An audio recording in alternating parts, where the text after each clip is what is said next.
मेरा नाम कन्हैया है और भगवान श्री कृष्ण का जन्म जेल में हुआ था। आपने हमको जेल में डाला। आप इस देश के विपक्ष के मुंह पर ताला लगाना चाहते हैं, विपक्ष के नेताओं को जेल में डालना चाहते हैं। जब आपने हमको जेल में डाला था उसी तिहाड़ में, तो वहां से निकल करके हमने इस देश की सत्ता को चुनौती दिया था। सीट की अगर मैं बात करूं, कन्हैया कुमार और जो मनोज तिवारी के बीच में मुकाबला, इन दोनों को कैसे देख रहे हैं? अब तक माहौल ऐसा था कि अब कांग्रेस जीत जाती, लेकिन कांग्रेस में भी डंडा पड़ गया बीच में। जैसे क्या मतलब? लवली ने इस्तीफा दे दिया, अब कांग्रेस ही काम ही नहीं कर रहे कि बाहर से आने वाले को तो पद मिल गया। जो परसों तक बीजेपी के थे उदित राज और आज कांग्रेस के हो गए, उन्हें तो आज मिल गया। और जो बरसों से सेवा कर रहे पार्टी की, उन्हें कोई पूछता ही नहीं, तो फिर वो तो भीतर घात होगा। मनोज तिवारी निकम्मा हो के भी निकलेगा, निकल जाएगा, क्यों? कांग्रेस में फूट पड़ गई। अच्छा, कांग्रेस को इससे कहीं ना कहीं दिक्कत हो सकती है। और कन्हैया कुमार के वोट बैंक को कैसे देख रहे हैं? टक्कर होगी, मुकाबले की टक्कर होगी या फिर एक तरफा वोट रहे? नहीं, पहले तो टक्कर नहीं थी, लेकिन अब इनकी कांग्रेस में जो फूट पड़ी है इससे टक्कर हो गई। अच्छा, इससे टक्कर होगी। हाँ, पहले नहीं थी, पहले तो कन्हैया हारता। अच्छा, हाँ, तो इस बार जो मनोज तिवारी की जो 2 बार का कार्यकाल रहा है, ये कैसा रहा? कुछ भी नहीं। कार्यकाल की पूछो तो सिर्फ मोदी जी के नाम पे ही जीत रहे हैं या नहीं। इन्होंने यहाँ कुछ भी नहीं करा। इस गावड़ी रोड पे आकर तो इन्होंने कभी कोई एक मीटिंग नहीं ली 10 साल में। काम तो बहुत दूर, एक मीटिंग नहीं ली। एक मीटिंग कैसी होती? कभी आके किसी से ये नहीं पूछा, कोई ऑफिस नहीं खोला, भाई तुम्हें क्या दुख है, क्या दर्द है, हमसे क्या चाहते हो, तुम्हारी बात को हम आगे कैसे पहुँचाएँ। भाई हम इन्हें मनोनीत करते हैं, चुन के भेजते हैं, तो अपनी जो परेशानी नहीं तो बताएंगे, ये आगे जाके बताएंगे। ये आते ही नहीं, किसी के आते ही नहीं है। आपका मतलब नाराजगी है? ठीक है। क्या नाम है आपका? इधर आ जाइए, आप भी आ जाइए इधर। क्या नाम है आपका? मेरा नाम मोहम्मद मुंशी है। अच्छा, मोहम्मद मुंशी जी है। क्या करते हैं? मेरी नाई की दुकान है। अच्छा, नाई, ये आप ही की दुकान है? हाँ जी। अच्छा, तो सवाल यही है, एक तो इस सीट पर क्या लग रहा है, बड़ी कांटे की टक्कर बताई जा रही कन्हैया कुमार और मनोज तिवारी की, क्या देख रहे हैं? ऐसा जी, जो हिंदू जाति है, मैंने आपको अभी बताया था, जब बैटरी लो हो जाती है ना, तो हिंदू जाति, जब बैटरी लो हो जाती है तो हिंदू जाति में एकदम कहते थे हिंदू और मुसलमान। आदमी कोई भी हो, चाहे कुत्ता हो, जो काम करवाओ अपने क्षेत्र में काम, वोट उसे देनी चाहिए। हमारे कोई मेहमान आ गया, अब यहाँ लाइट जल रही है, अब लाइट जली तो उनका गोंडे में आया हूँ, तो यानी कि चमक धमक है हमारे गोंडे में। अब हमारे गोंडे में जब चमक धमक नहीं होगी तो यहाँ कौन आएगा? डिस्पेंसरी पे आ जाते हैं, 2-2 घंटे लग जाते हैं हमारे मेहमानों को, बदबू में वो लगे रहते हैं, इतनी सड़ान आती है, पूछते पे नुकसान होता, पूछते पे आते यहाँ, यानी कि आदमी आने को तरसता। मेहमान इलाकों में आपके रिश्तेदार नहीं आते? इस रिश्तेदार नहीं आते। डिस्पेंसरी पे तुम सुबह को आन के देख लेना, इतना कूड़ा कचड़, आधे घंटा तुम निकलोगे नहीं यहाँ से। अच्छा, तो इस बार आपको क्या लग रहा है, कन्हैया कुमार इस सीट पर आ सकते हैं, नहीं आ सकते? कन्हैया कुमार की 2 कहानी हो गई है। कन्हैया कुमार ने अब से पहले है ना कुछ हिंदुस्तान के ऊपर गलत शब्द बोल दिया था। इससे और दूसरा होता ना तो कांग्रेस एक तरफ से जीत जाती। अब इसमें हो गए 2 भाट। नुका भाई इन्हें देश के लिए बोला, इसने काम नहीं करा। लेकिन आप शायद मुझे लगता है उस क्लिप का जिक्र कर रहे हैं जो एक कॉलेज के अंदर जो लगाई गई थी, उसकी बात करें। लेकिन ये चीज़ जो है, ये कहा जा रहा है कि वो एडिटेड वीडियो थी। अब तक कोई प्रमाण नहीं मिला है कि वाकई कन्हैया कुमार ने ऐसा बोला। सुनो, जब कोई हवा उड़ती है ना तो हवा बुरी जगह जाती है, अच्छी जगह नहीं जाती है। अब हवा उसकी कन्हैया कुमार की वो वाली उड़ रही है। तो मतलब आपको लगता है कि वो चीज़ उसको नुकसान देगी? 100%। पूरी दिल्ली में नुकसान होगा उसका। कन्हैया कुमार की सीट से पूरी दिल्ली में कांग्रेस और क्या नाम आम आदमी पार्टी एक भी सीट नहीं ला सकती, क्योंकि नेगेटिव जा रहा है ना। आप किसी अच्छे व्यक्ति को खड़ा करोगे ना, जिसका चेहरा साफ सुथरा होगा, जैसे लवली जी थे, अगर लवली को मिलता संदीप जी तीसरी जी या भीषम शर्मा जी, उनको टिकट मिलती तो शायद फाइट अच्छी होती। बट कन्हैया कुमार के आने से दिल्ली की 7 सीटें कांग्रेस हारेगी, इसमें कोई संदेश नहीं है। कारण क्या है? क्या वो बाहर के हैं या फिर बिहार के, इस वजह से, या क्या कारण है? आप भारत का खा रहे हो, ठीक है ना, और भारत से गद्दारी कर रहे हो, तो ये कौन बर्दाश्त करेगा? आप बर्दाश्त करोगे? आप लोग कहें कि भारत के टुकड़े होंगे इंशाअल्लाह, तुम आतंकवादियों को साथ में ले चल रहे हो। यानी कि कुछ लोगों की राजनीति ऐसी हो गई है कि सीट पाने के लिए आतंकवादियों को वोट दे देंगे। लेकिन आप जिस चीज की बात कर रहे हैं, अगर ऐसा होता तो कन्हैया कुमार अभी जेल के बाहर क्यों है, जेल के अंदर क्यों नहीं? इतने साल हो चुके हैं। ऐसा है ना मेरे साथ, सबका नंबर आएगा। आप देख लो दिल्ली के मुख्यमंत्री साहब भी चले गए। वो सिटिंग मतलब बताइए चीफ मिनिस्टर थे, उनको जेल में डाल दिया, तो कन्हैया कुमार कौन सी इतनी बड़ी तोप थे जो अभी तक अंदर नहीं गए? जाएंगे, टेंशन मत लो, धीरे धीरे सब जाएंगे। जो गद्दारी करेगा, जो 400 करे, चाहे आप करो चाहे हम करें, आज नहीं कल जाओगे जरूर। लेकिन मैं कारण पूछना चाह रही हूँ, कारण क्या है, इतना समय क्यों लग गया? क्योंकि देखिए जेएनयू का मसला कोई अभी का मसला नहीं है। कि आप जिस बात का जिक्र कर रहे हैं, उमर खालिद को आप जानते होंगे, अब तक जेल के अंदर है। कितनी बार जमानत याचिका के लिए कितनी बार कोर्ट में सुनवाई हो गई, अब तक बाहर नहीं आए हैं। शैला राशिद खुद जेल माफ़ करिएगा बीजेपी के अंदर है, उनके जो साथी थे। अब कन्हैया कुमार जेल के बाहर है। ऐसा क्या है कि अगर कुछ उन्होंने किया होता तो वो जेल के अंदर क्यों नहीं गए? अब तक ऐसी कौन सी चीज़ें जो रोके हुए बीजेपी को या सरकार को कन्हैया कुमार को जेल में डालने से? कश्मीर का मुद्दा देखा आपने? कश्मीर कितने थे देशद्रोही, सारे कहाँ हैं आज? कहाँ है? वो जेल में है ना, कुछ ने बहुत सारे जितने अलगाववादी थे कहाँ चले गए? सबका नंबर आएगा, टेंशन मत लो, धीरे धीरे इसका भी नंबर आएगा। ये भी कन्हैया कुमार अगर गोंडा क्षेत्र में आएगा ना तो यहाँ की जनता ही पकड़ के मारेगी उसको, जैसे बिहार से मार के भगाया ना। मनोज तिवारी ने काम कैसा किया? मनोज तिवारी ने देखो, जो सांसद अपने कार्य कर रहे हैं ना, वो सबको पता है क्या कर रहे क्या नहीं कर रहे, सब जानते हैं। आप क्या जानते हैं मनोज तिवारी ने आपके इलाके में क्या किया? हमारे क्षेत्र में ये तो खजूरी पुस्ता जो रोड बन रहा है ना, हाईवे, ये उन्हीं की देन है। नितिन गडकरी खुद आए, उन्होंने शिलान्यास किया, और जितना फास्ट काम हो रहा है इस क्षेत्र में। और रही बात क्षेत्र की, ये रोड चौड़ा क्यों नहीं हो रहा? ये रोड आज दिन तक राजनीति का शिकार बना हुआ। पिछले 20 साल से हमारे क्षेत्र में बहुत सारे नेता हुए, लेकिन किसी ने इस रोड को चौड़ा कराने की कोशिश नहीं करी, क्योंकि उन्हें पता है हमारा मकान है, उनका भी मकान है, हम कैसे करा दें। अगर इस काम को लोग ये सोचें कि क्षेत्र का विकास करना है तो पहले रोड को चौड़ा जरूर करें। सर आप बताइए, आप क्या कहेंगे इस बार इस सीट पर आप मुकाबला कैसा देख रहे हैं कन्हैया कुमार? ये कन्हैया कुमार को तो कोई देगा ही नहीं वैसे, क्योंकि वोट देगा मोदी को, ना मनोज तिवारी को देवे। वोट सिर्फ मोदी की है, तो मोदी जी के नाम पर वोट जाएगा। इस सीट पर काम कैसा किया है मनोज तिवारी ने? काम नहीं किया कुछ भी। कोई कहने ये तो बीजेपी वाले हैं जो कह रहे, बीजेपी वाला है। तो वो बीजेपी से थे? हाँ, जब भी तो वो बीजेपी का नाम ले रहा था। अच्छा, तो आप किसी पार्टी से नहीं है, हम तो जो काम करता है उसको देते हैं, कोई भी हो चाहे। अच्छा, तो सबसे मिलने, सबसे जावे, सबके दूल्हे बैठे, हमें पार्टी से क्या लेना। ठीक है, आप कह रहे हैं कि आपको पार्टी से कोई लेना देना नहीं है, लेकिन यहाँ पर काम क्या मनोज तिवारी ने क्या काम किया आपकी सड़कों के लिए? तो आप ही खुद देख लो, ये रोड आया है, खड्डा हो रहा है, और अभी रोड पे वो गिरा ताल फूल, कहीं कहीं गिर रखा, आप देख लो रोड पे, कहीं कहीं जैसे वो क्या कर रहे ना, बल्लम पट्टी कर दी, चोट लगी बल्लम पट्टी कर दी, वो कर रखी है। रोड की हालत, तुम आए हो कैसी हालत है, और यही कंडीशन है। ठीक है, तो देश के स्तर पर क्या देख रहे हैं? मोदी जी 400 पार, या फिर बहुमत होगी, या फिर बहुमत भी नहीं छू पाई? इतना राजनीति में है नहीं ना, हमें इतना मतलब है। हम तो एक बात जानते, करेंगे तो खाएंगे। ना मोदी जी देवे, ना कन्हैया कुमार देवे, ना मनोज तिवारी देवे। इनके धोरे तो जाएंगे ना तो नेताजी को कह देंगे घर पे नहीं है। गलत कह रहे हैं, हमें तो मेहनत करनी, खाना। ठीक है, तो और लोगों से भी बात। अंकल जी एक मिनट, क्या नाम है अंकल जी आपका? नहीं, कोई कांग्रेसी हो कोई बीजेपी वाला है, मुझे क्या करना है? तो बात कर रही। हाँ जी, आप बताइए। हाँ जी, हाँ, सवाल ये कर रही हूँ कि एक तो ये सीट पर आपको कन्हैया कुमार और मनोज तिवारी में क्या लग रहा है, और दूसरा देश के स्तर पर क्या लग रहा है आपको, इंडिया गठबंधन या फिर एनडीए? ऐसा है, 10 साल हो गए मनोज तिवारी ने एक पैसे का काम भी नहीं कराया है। एक पैसे का, सिर्फ पैसे खा गया, झंडा दिखा दिया, कुछ नहीं कराया, ना गामड़ी रोड चौड़ा कराया, ना और कुछ कराया, कुछ नहीं कराया। सिर्फ मोदी के नाम से वोट मिल रही है, जीते जाएगा। कब तक जीतेगा? और क्या मोदी है ना, मोदी कब तक रहेगा?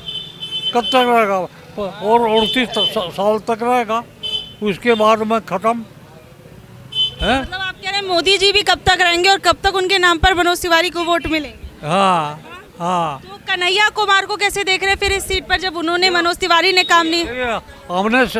कन्हैया का शक्ल भी नहीं देखी। नहीं, कन्हैया कुमार तो अभी तो आए कहाँ हैं, जीते ही कहाँ हैं अभी तो। अरे नहीं, मन मिले भी नहीं है, मुलाकात नहीं हुई है उनसे।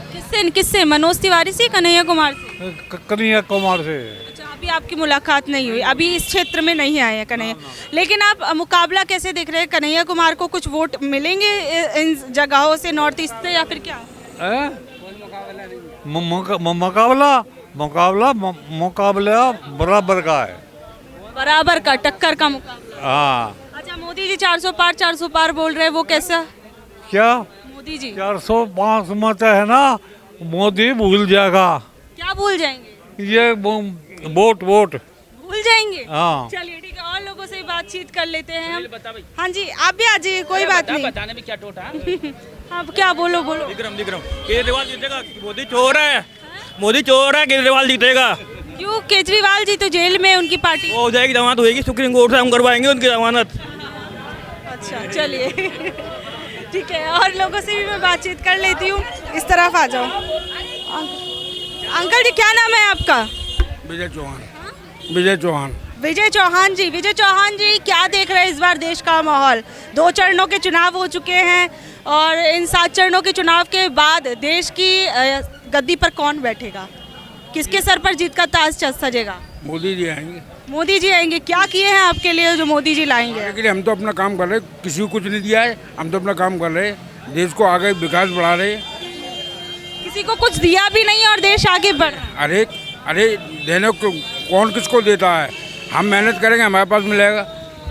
मोदी जी ने विकास किया देश का आगे बढ़ा। किन मायनों में विकास किया? मानों में देश में सड़कें वगैरह और रोजगार वगैरह। कांग्रेस के टाइम पे सड़कें उड़के नहीं बनी? सड़कें वगैरह बहुत कम थी, छोटी थी, अब तो बोल रहे नहीं, लाइन बन रही है जी। महंगाई कैसी है? महंगाई तो हर एक के ज़माने में जब विकास होगा महंगाई होगी। आमदनी है, आमदनी सबकी सही है। सही है, घर परिवार में कोई दिक्कत नहीं है, हर चकाचक बच्चे पढ़ाई लिखाई कर रहे हैं, उनको नौकरी कर रहे हैं जी। ठीक है, तो इस बार आपको लगता है कि 400 पार होगा मोदी जी का? हाँ, बिल्कुल होगा। 400 से पार जाएगी। हाँ, क्यों जाएगी? 400 से पार काम किया है उसने। क्या काम किया? सबसे पहले 370 देख लो। हाँ, 370 और फिर गरीबों का देख लो। क्या किया गरीबों के लिए? किसानों को 2000 रुपए प्रति महीने मिल रहे हैं। 2000 से आपका घर चल जाएगा? 2000 से घर नहीं चल रहा, लेकिन किसानों से पूछ लो जिन्हें एक पैसा नहीं मिलता, 2000 मिल रहे हैं ना उन्हें। ठीक है, 2000 मिल। डायरेक्ट ऑनलाइन सिस्टम कर दिया ना उसने। ना पहले घूसखोरी थी, कहीं जाते तो घूसखोरी, सबको आवास मिलते थे। आवास मिलने के बाद में प्रधान ले जाता था 20,000 रुपए, 20,000 रुपए SDM ले गया, 20,000 रुपए BDO ले गया, सब रुक गया। ठीक है, अब सब रुक गया। डायरेक्ट 1,20,000 रुपए उसके आवास के अकाउंट में आते हैं। आपके इधर आई, आपके जानने आई है, मेरे गांव में एक जानने वाले की आई है। आपका? मेरा भी आया है, 1,20,000 रुपए आया है। वाकई बोल रहे हैं? कैमरे के आगे? आया है, कैमरे का ही नहीं, आया है 1,20,000 रुपए आया है। अच्छा, चलिए, और आवास क्या मिली है? आवास मिली। और सबसे पहली बात तो ये देख लो ना कि देश का नाम कितनी तरक्की कर रहा है। क्या हुआ है देश तरक्की? जो अमेरिका कभी भी मोदी को वीजा देने को तैयार नहीं था, आज अमेरिका बगैर मोदी के कोई काम नहीं करता। ये देख लो, रूस और यूक्रेन की हालत देख लो क्या है, इंडिया की हालत देखो क्या है, पाकिस्तान की हालत देखो क्या है। 300-250 रुपए किलो टमाटर बिकते हैं, यहाँ तुम्हें 20-30 रुपए किलो मिल रहे हैं। हमारे जवान मारे जाते थे, आज देख लो ना क्या है। सब सुरक्षित है। आज बोल रहा हूँ तो सिर्फ मोदी की वजह से बोल रहा हूँ, ये बोल रहा हूँ ना, मोदी की वजह से बोल रहा हूँ। मोदी जी ने कांग्रेस के टाइम पे नहीं बोल? कांग्रेस टाइम में ये बता दो आप, गृह मंत्री कौन है, रक्षा मंत्री कौन है, रेल मंत्री कौन है, शिक्षा मंत्री कौन है, कोई जानता था मैडम? आप बताओ। अच्छा, कोई नहीं जानता था? कोई नहीं जानता था। डॉक्टर मनमोहन सिंह जी को नहीं जानता था 2014 के पहले। प्रधानमंत्री कौन थे? कोई नहीं जानता था। असली विकास 2014 के बाद? असली विकास 2014 के बाद में हुआ है। और ऐसे ही 400 से पार जाएगी। काम क्या करते हैं आप? मैं जॉब करता हूँ। क्या जॉब करते हैं? मैं वो करता हूँ, सेल्स में नहीं, वो जॉब करता हूँ, बुक बेचता हूँ। अच्छा, बुक्स वगैरह सेल करते हाँ। हैं। तो आपकी जो आमदनी है वो पिछले कुछ सालों में बढ़ी है? मैं 2017 में मैं कमा रहा था 10,000 रुपये, आज कमा रहा हूँ 22,000 रुपये। अच्छा, आपकी बढ़ी है? आपके बढ़ी है तो महंगाई कहाँ है ये बताओ ना, महंगाई कहाँ है? अब जैसे लोग कहते हैं पेट्रोल महंगे हैं, अब हर घर में 3 बाइकें हैं तो पेट्रोल महंगा तो होगा, जाहिर सी बात है। जब खर्चा है, जब कमाइयाँ तो महंगाई तो होगी। महंगाई पे क्या मुद्दा है? महंगाई मुद्दा नहीं है, कोई मुद्दा नहीं, महंगाई हो ही नहीं रही, महंगाई कोई है ही नहीं, महंगाई कुछ नहीं है। देखो ना कमाई, देखो ना घर में 4 लोग कमा रहे हैं तो महंगाई क्या है? भैया महंगाई उंगाई तो है नहीं, भैया कह रहे हैं महंगाई खत्म हो चुकी है। बिल्कुल सही है, बिल्कुल सही है। महंगाई बढ़ गई है, बिल्कुल जी बढ़ गई है, बिल्कुल बढ़ गई है। बड़ी है कोई नहीं मिल रहा है तुम्हें, हाफ फिली मिल रहा है तो बंद हो गया। महंगाई बढ़ा नहीं है, महंगाई बिल्कुल सही है। देखिए महंगाई बिल्कुल सही है, इसलिए कि आज के डेट में 20 साल पहले था जब 20 रुपया, आज के डेट में 40 रुपया, तब महंगाई बिल्कुल सही है। महंगाई आपको लगता है कि आमदनी के हिसाब से बढ़ी है? हाँ, आप भी भैया कुछ कहना चाहेंगे? चलिए ठीक है, आइए आइए, रुकिए रुकिए, भाग कर रहे हैं। आप बताइए क्या नाम है आपका? दयानंद मंडल। कहाँ से हैं? हम बिहार का हूँ। वैसे यहाँ पे दिल्ली में रहती हैं? दिल्ली में काम करते हैं, क्या काम करते मजदूरी। हैं? मजदूरी करते हैं। तो आपके लिए भी महंगाई है इस सरकार में या महंगाई खत्म है? जितना आदमी होगा उतना तो महंगाई होगा उस हिसाब से तो महंगाई कुछ तो ज़्यादा बता रहे हैं, लेकिन कुछ तो भाई हम लोग तो कमाने खाने वाला हैं, तो महंगाई तो है ही। घर परिवार आज के समय में और पिछली सरकारों के समय में मुश्किल हुआ है चलाना या फिर ठीक है सब सही चल रहा है? भाई तो देखो जितना आदमी होगा उतना तो महंगाई होगा, लेकिन हम लोग तो हिसाब से कठिन तो महंगाई है ही, हम लोग के हिसाब से महंगाई है ही। महंगाई है। तो अच्छा, इस सरकार को कैसे देखते हैं? मोदी सरकार कैसी है, दोबारा आनी चाहिए? मोदी सरकार ने तो काम कर रहा है। हम लोग को गांव में जो है ना खेती को मजदूर मिल रहा है 6000 साल में, वो तो खाते पे चला जाता है पैसे, और राशन फ्री देता ही है, बस यही है। और ठीक है, आपको लगता है राशन मिल रहा है, खेती बाड़ी में जो पैसा दे रहे हैं वो ठीक खुद मिल रहा है। ठीक है। आपका नाम क्या है? मैम राहुल गुप्ता। राहुल गुप्ता जी, सीट पर हम बातचीत करें कन्हैया कुमार या फिर मनोज तिवारी, क्या देख रहे हैं? मैम कन्हैया कुमार। कन्हैया कुमार क्यों आने चाहिए? मैम बीजेपी का कुछ काम अच्छा नहीं लगा। क्यों काम अच्छा नहीं लगा? कुछ लोग तो कह रहे 370 हटा दी, राम मंदिर बनवा दिया, तमाम। लेकिन सबसे बड़ी बात, जब बेरोजगारी इतनी ज़्यादा है, ये बताइए, और बेरोजगारी और महंगाई, गरीब आदमी को 2 चीज़ सबसे पहले चीज़ चाहिए। बेरोजगारी के लिए रोजगार तो मिल रहे हैं ना, कमाने वाले को काम की कमी नहीं है। लोग पढ़े लिखे बंदे ही पकौड़ा बेचेंगे, चाय बेचेंगे, कॉफ़ी बेचेंगे, तो हम जैसे बंदे क्या करेंगे? सबसे मेरा सवाल तो यही है, जब पढ़े लिखे बंदे यही काम करेंगे तो हम जैसा बंदा क्या करेगा? ये बताओ ना। तो इस सरकार में आपको नहीं लगता कि काम रोजगार मिले? 2 करोड़ रोजगार की बात सरकार करती है। मैम जब हम जैसा बंदा कोई काम खोले 10-20 हज़ार रुपये लगाए तो सोच में पड़ जाएगा, यार ये काम करूँ ना करूँ, क्यों चलेगा नहीं चलेगा। जो वायरल हो गया उसका काम चल जाता है, जो वैसा बैठा रहेगा तो उसका काम। सुबह शाम तक उससे पूछो भाई क्या कमाया, भाई 100 रुपये कमाए, क्या चलाओगे उसमें खर्चा, ये बताओ। काम है नहीं हकीकत में, दुकान का किराया निकालना भारी पड़ जाता है।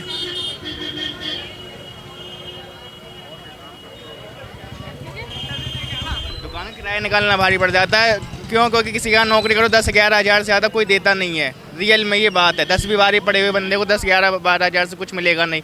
जिसके 20 बच्चे हों, 2 बच्चे हों, तो वो कैसे, मतलब 20 बच्चों को कैसे पालेगा? कोई हारी बीमारी आ जाए तो सरकारी में लेके भागे, सरकारी में इलाज प्रॉपर होता नहीं है। प्राइवेट में जाओ तो 1000-2000 रुपये, 500 रुपये तो फीस जाती है सिर्फ डॉक्टर की, पर्ची काटने की। तो बताओ, तो जो ये सबका साथ सबका विकास बोला गया है इस देश के अंदर, वो वाली सरकार को चाहते हैं या फिर बदलना चाहते हैं? तीसरी बार किसी और को मौका देना चाहते हैं? मौका तो किसी और को मिलना चाहिए ना, वरना एक में गुरूर आ जाएगा कि बार बार मैं ही आ रहा हूँ, मैं ही बैठ रहा हूँ कुर्सी पे।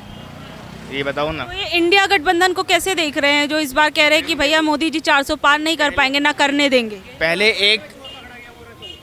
एक कमाता था तो 10 को बैठा खिला देता था। आज का टाइम देखो, 10 कमाए तो एक को बैठा के नहीं खिला सकते। ये हकीकत बात है। ये तो कुछ लोग तो 2014 के बाद असली विकास मान रहे हैं, अभी आप ही के सामने की बात। तो विकास 2-4 काम इसने अच्छे करें, ये रोड भी छोड़ा होना है, और ये बीजेपी सरकार ही कर पाएगी, यही मुझे पता है। काम अच्छे हैं, लेकिन सबसे मेन चीज़ जो क्या कहते हैं, महंगाई, बेरोजगारी, ये भी तो काम होना चाहिए ना। अगर हर किसी के पास काम हो तो बेरोजगारी ख़त्म हो जाएगी। सरकारी नौकरी ख़त्म कर दी इसने, प्राइवेट कर दिया सारा, तो फिर उसमें भी तो फ़र्क है। कहते हैं ना प्राइवेटाइजेशन के अंदर तो देखिए और विकास होगा, देश और तरक्की पे जाएगा, कहती है सरकार। तो मैम अब ये देखो ना कि कितने अपने उसका GDP वगैरह कितनी नीचे गिर गई है, GST वगैरह लाने से, नोटबंदी लाने से। नोटबंदी के टाइम पे भी जो जिनकी पहुंच थी बैंकों में जाके, बैंक में भी नहीं गए, घर पे बैठ उनका पैसा चेंज हो गया। मेरी आंखों देखी बात है। अब सोचो ना, गरीब आदमी ही पिस रहा है हर चीज़ में, GST हो, कोई भी चीज़ हो XYZ, उसमें गरीब आदमी ही मरता है। मिडिल क्लास सबसे बड़ी बात, क्यों? क्योंकि गरीब आदमी भीख मांग कर खा लेगा, अमीर आदमी पैसे से पैसा कमा लेगा, मिडिल क्लास क्या करेगा? बहुत बातें हैं। तो आपको लगता है जो ये सबका साथ सबका विकास बोला गया वो सबका साथ, आप जैसे आप यूट्यूबर मीडिया ही होगे तो आप तो सच दिखा रहे हो, लेकिन जो असली मीडिया है बिकी हुई तो वो है ना, वो सच्चाई दिखाती नहीं है। बहुत बातें होती है जो यूट्यूब से पता चलती है लोगों को, मीडिया पर तो आती ही नहीं है। सारे अपराधी जो बीजेपी में आ जाएं वो दूध के धुले हुए हो गए, और जो कांग्रेस में आ जाएं या आम आदमी पार्टी में आ जाएं तो वो बेईमान चोर हो गए। ईडी सीबीआई को लेकर जो बातें की जाती है उसको कैसे देखते हैं कि ईडी सीबीआई तो भैया देखिए विपक्षियों के पास जाती है, उनके घरों पर वो छापेमारी करती है, बीजेपी वालों को कुछ नहीं होता। वाकई इस बात में सच्चाई है या फिर सिर्फ भ्रष्टाचारी अंदर जा रहे हैं जेल के? मैंने कहा ना अभी कि जो बीजेपी की जय जयकार कर दूं, मैं भी कर दूं, अगर मैं बहुत बढ़िया हो जाऊंगा, और बीजेपी का विरोध कर दो तो बहुत बेकार गलत हो जाऊंगा। क्यों? क्योंकि देखो मैम, विपक्ष होना बहुत ज़रूरी है। क्यों? क्योंकि विपक्ष आपको आपकी गलतियां बुराइयां दिखाएगा तो आप उससे सीख लोगे, समझ लोगे कि मेरी गलती कहाँ है, उसे ठीक करोगे। लेकिन विपक्ष को ही जेल में डाल दो सब, अरे एक आदमी गलत हो सकता है, 2 गलत हो सकते हैं, ये थोड़ी पूरा विपक्षी गलत है। ये सोच तो मतलब जानबूझ के किया जा रहा है आपके हिसाब से। आप भी कुछ कहेंगे? नहीं कहना चाहेंगे? हाँ, आप कुछ कहना चाहेंगे? मैं ये कहना चाहूँगा मैडम, क्या बोलते हैं, ये जैसे भी भाई साहब ने बताया है कि जी जो है केजरीवाल साहब को ऐसे ही अंदर डाल दिया। एक राजधानी का मुख्यमंत्री को अगर जेल के अंदर डालना इतना आसान है तो फिर तो आम आदमी का तो कोई स्थिति नहीं, किसी को भी उठा के जेल में डाल देंगे बिना सबूत के। कोर्ट भी है, सब कुछ है, उसके ब्याह पे तो केजरीवाल जी को अंदर डालना होगा। अब ये तो उन्हें पता है, ईडी को पता है या कोर्ट को पता है कि उसने क्या गुनाह किया क्या नहीं किया, हमें तो पता नहीं है। लेकिन वो जो कहते हैं चुनावों से पहले क्यों किया गया? चुनावों से पहले ही ऐसे आपने मुख्यमंत्री को उठा के आपने जेल में डाल? कितने दिन से जो है उनके पास समन जा रहे थे, ईडी के बार समन जा रहे थे पिछले कितने महीनों से, लेकिन जब उनका जो है मौका लगा उसे उठाने का उठा लिया घर से। ठीक है, तो आपको लगता है जो किया गया सही किया गया? अच्छा, इस सीट की अगर मैं उत्तर पूर्वी दिल्ली की सीट की बात करूं, कन्हैया कुमार और मनोज तिवारी के बीच में कैसा देख रहे हैं? मनोज तिवारी आएंगे यहाँ से, तो मनोज तिवारी आएंगे, लेकिन लोग तो कह रहे इलाके में झांकने तक नहीं आए हैं। काम कुछ नहीं गया लेकिन मनोज तिवारी आएंगे। काम उन्होंने 1 पैसे का नहीं किया, फिर भी मनोज तिवारी आएंगे। मतलब गजब है कि मनोज तिवारी ने काम 1 पैसे का नहीं किया लेकिन आएंगे। क्यों आएंगे? अगर जनता तो विकास के मुद्दे पर, काम के मुद्दे पर वोट देती है। तिवारी को वोट मिलता है मोदी जी के नाम पे। अगर मनोज तिवारी अकेले इलेक्शन लड़े उनकी जमानत भी जब्त हो जाएगी। अकेले इलेक्शन लड़े तो जमानत भी जब्त हो जाएगी उनकी। हाँ, उन्होंने एक भी दिन कोई ऐसा काम नहीं किया जिसे कह सके कि मनोज तिवारी ने ये काम किया है। ठीक है ना, सफाई करते हैं वो जाके साउथ में, ठीक है ना, काम सफाई करते हैं जाके साउथ में और रहते हैं यहाँ पे, वोट हम देते हैं उन्हें, लेकिन फिर भी मनोज तिवारी आएंगे। साउथ बोले तो साउथ दिल्ली की बात कर रहे हैं? साउथ दिल्ली की। हाँ, जो लोग दिल्ली में जो गंदगी है उसे साफ नहीं करते, साउथ दिल्ली की गंदगी जाके साफ करते हैं। जो लोग मतलब दिल्ली से बाहर के लोग हैं तो उनके लिए मैं बता दूं कि साउथ दिल्ली जो है दिल्ली का एक पॉश इलाका माना जाता है। उत्तर जो अन्य इलाके हैं दिल्ली के उनके मुकाबले, जो इनका कहना है कि जो ये इलाके हैं जो जिन्हें थोड़ा सा बैकवर्ड एरिया माना जाता है एक तरीके से, अगर मैं गलत नहीं कह रही हूँ तो उनके मुकाबले वहाँ पर मनोज तिवारी उनका काम रहता है, यहाँ पर मतलब नहीं कोई काम नहीं है उनका, कोई काम नहीं है। ठीक है, तो देखिए आप जनता से हमने जानने की कोशिश की कि आखिर में माहौल क्या चल रहा है, लोगों के बीच में क्या सोच रहे हैं, इस सीट को लेकर क्या सोच रहे हैं, देश के स्तर पर क्या सोच रहे हैं, बाकी आप लोग क्या सोच रहे हैं नीचे दे कमेंट बॉक्स में ज़रूर बताइएगा। और ऐसी अपडेट जुड़े रहने के लिए देखते रहिए हमारा न्यूज़ चैनल। धन्यवाद।